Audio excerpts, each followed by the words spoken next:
Now we have the opportunity to bring in Coach Derek Hale to lead us through some defensive slides, defensive drills. I've seen him teach this before. It's textbook, so pay attention. Basic defensive stance. So stances are going to look something like this, slightly wider than shoulder width. You're going to have your knees bent. Your chest is going to come slightly forward so that your butt can go back and your feet will stay balanced so that your weight's not too much on your toes, not too much on your heels. Your toes should not be pointing in. A little bit out is fine, but nothing too far. Once you're in this position, get as low as you can without compromising balance or any of the movement that you have, right? If you're so low that you can't move, that's too low.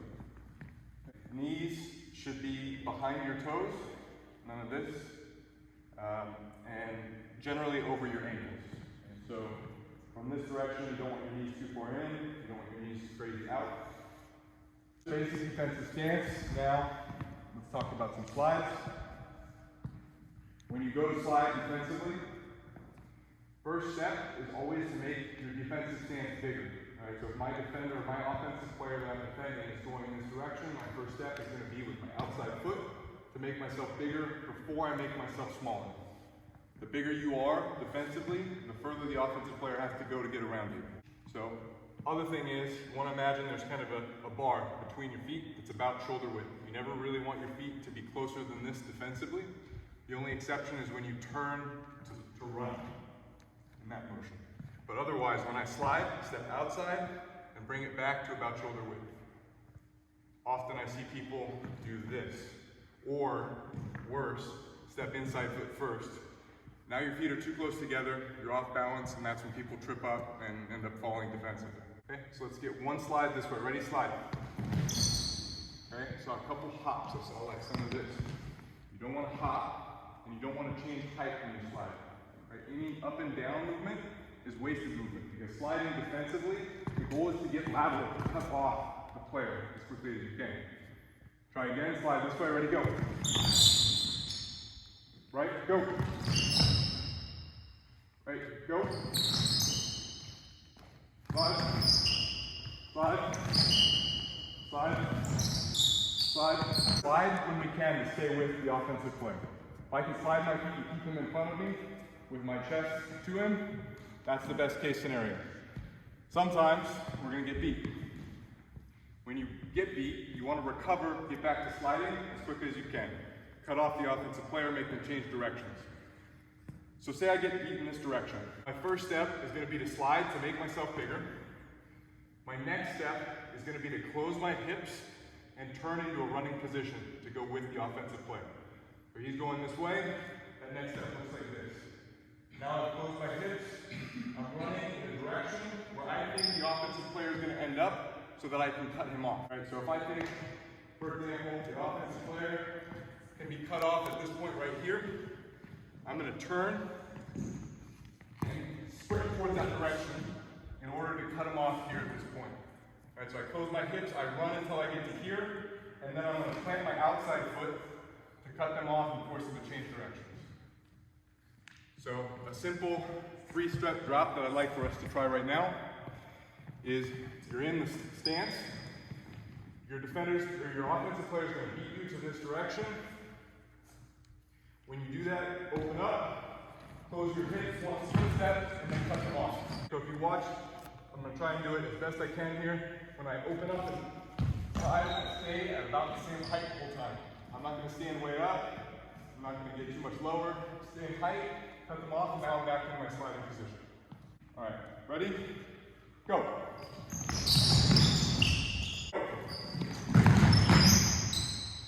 Good. Reset. One more time this way. Ready, go. This way. Ready, go. Now is to set the pace for everybody. When Cameron says go, it's going to start with, ready, go. Step slide, step slide, step slide. When we get to here, flat, and open up at the same time. All right? Now we're going the other direction at like a 45-degree angle. Step slide, step slide, step slide. Step slide, step slide, step slide. Step slide, step slide, step slide. until we get to the other end of the court. Ready, go. Step slide, step slide, step slide. Step slide, step slide, step slide. Step slide, step slide, step slide. Yes, keep quiet. Step slide, step slide, step slide. Couple other things. You saw some hopping, right? No hopping. You're gonna stay at the same height as you slide. And that bar between our feet. Don't ever let your feet get closer together than about shoulder width. Right? Step outside first, bring it back. Step slide, step slide, step slide. Step slide, step slide, step slide. Step slide, step slide, step slide. Step slide, step slide, step slide. Step slide, step slide, step slide. Step slide, step slide. 5 speed is step slide, step slide, step slide. A little bit faster, right? About 20. Ready, go. Step slide, step slide, step slide. Together, all together, come on. Step slide, step slide, step slide. Step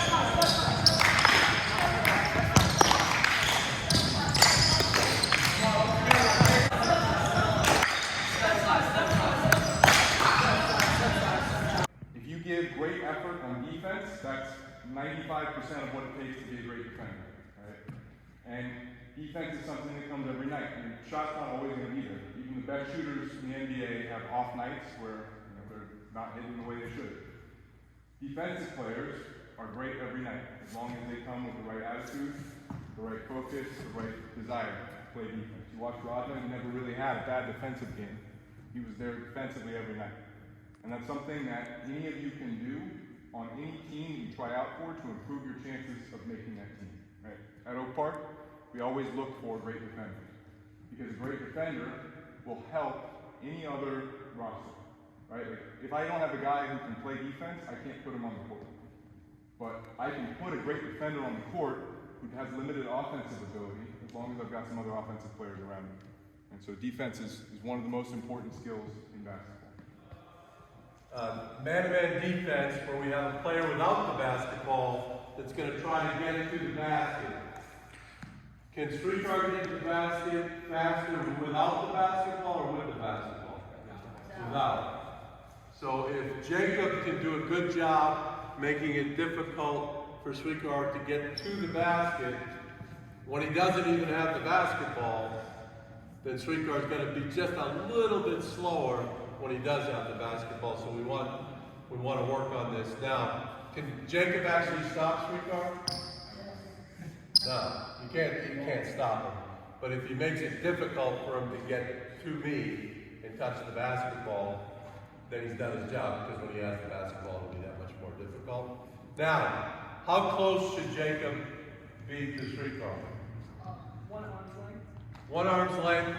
Streetcar's a pretty good three-point shooter, so he could probably make that shot if he was maybe 1 step in on a regular basis. So 1 arm's length. Why do we not want Jacob to be right up on Streetcar this way? He'll blow right by him. So if you see a defender get right on you, that's when you attack the basket, because you have a half a step advantage from the beginning. Now Streetcar, when I point this way, you're going to go laterally on the white line that you're on. When I point this way, you're going to come here. And when I bring you in, you're going to come and try to touch this. Jacob, if he starts to blow by you, you're going to jump back like Coach Derek showed you and recover. Okay, we got it?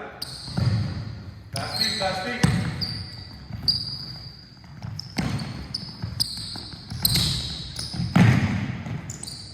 Feet and your footwork. So if we do it with footwork, the way Streetcar did, the way Jacob did, we'll stay away from silly fouls. Once you start using your upper body to push the offensive player, that's when you're going to be called for fouls. All right? We go over defensive team concepts in a man-to-man defense. We've got a couple of basic rules. Okay, Rule number 1 is always we're doing our best on the ball to not let that guy get by you. And really, we're protecting the key. We don't want the other team to get the ball in the key. That's one of our primary goals on defense. So on the ball, we're trying to keep him away from the basket, not let him get in the key. We talked about there's a line between, if you're 1 pass away, there's a line between the ball and the guy you're guarding. When you're one pass away, you are up that line and off that line. And you can be facing your guy a little bit with your hand up and deny, ready to help. We're up the line in case your teammate gets beat your teammate. If he comes to drive, you get foot to foot, he makes the pass, and he goes out. And it's not really a trap. We're just trying to we're trying to deny the penetration. We're not trying, if he picks up the ball, we're not going to stay in trap. Your guy has him, you're going to get off, because he's probably going to make that pass to your guy that you just left, so you sprint and close out. So one pass away, you're up the line, off the line. Two passes away, we got 1 foot in the key. Because if he skips the pass to the corner, what happens? You're able to close out. So simple, one pass away, up the line, off the line. Two passes away, you're 1 foot in the key. Now when you're 3 passes away, you can actually be middle of the key. So if the ball's here with Luka in the corner, Street's got plenty of time to move it down, and then everybody shifts. 1 pass away, up the line, off the line. 2 passes away, 1 foot in the key, 3 passes away, middle of the key. One important thing about team defense is we need to talk. So you're saying what? Ball, ball, ball. You're saying what? You're saying what? Deny, deny, deny. Line. Got a hand up. Watching your guy, making sure you can help if he penetrates. And then everybody else is in help, help, help. So ball, ball, ball. Deny, deny, deny. Help, help, help. You're talking. The more you talk, the better you guys will play as defensively as a team. When you're off the ball, you're always, your head is on a swivel, man ball, man ball. At all times, you need to know where your man is and where the ball is. The only exception to being able to see both is if you're physically in contact with the player that you're guarding, because then you know where they're at because you're touching them. Right? But otherwise, be able to always see both.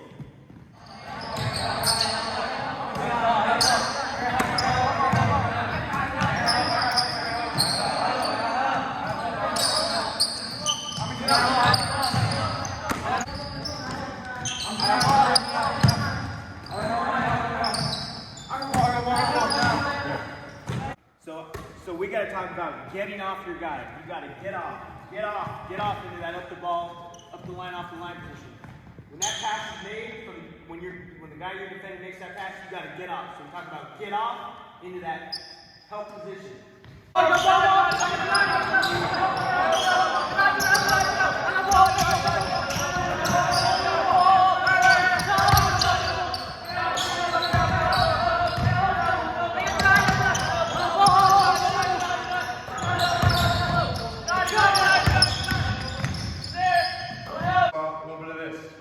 What's the primary goal of defense? Like, what do you play with first? Your hands or your feet?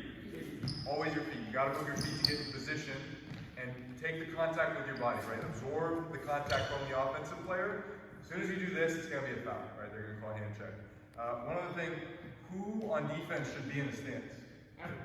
Everyone, always, right? On defense, you're in the stance even if you're all the way, like, in this corner when the ball's over there, right? Everybody at all times in the stance. I saw a couple people relax when the ball went on. Attack middle, and see if you can get a layup. And the 3 whites are playing live defense. You can steal the ball, deny the penetration. So go ahead. Now go hard, help, help, deny. Don't let them split you. What does a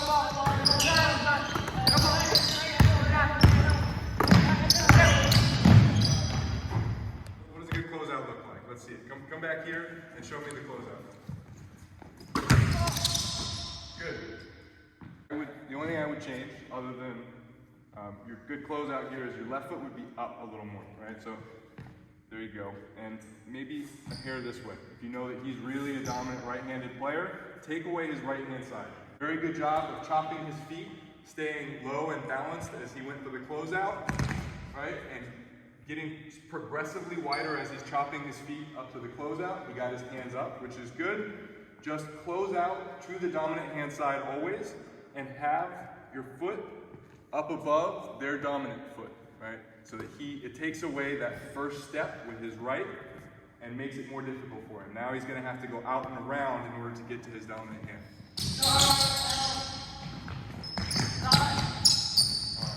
Better close.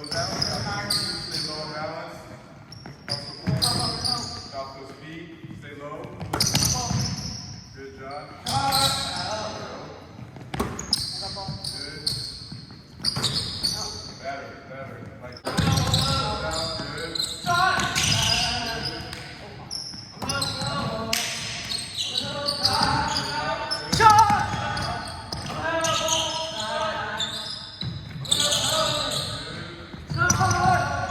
You got the ball here.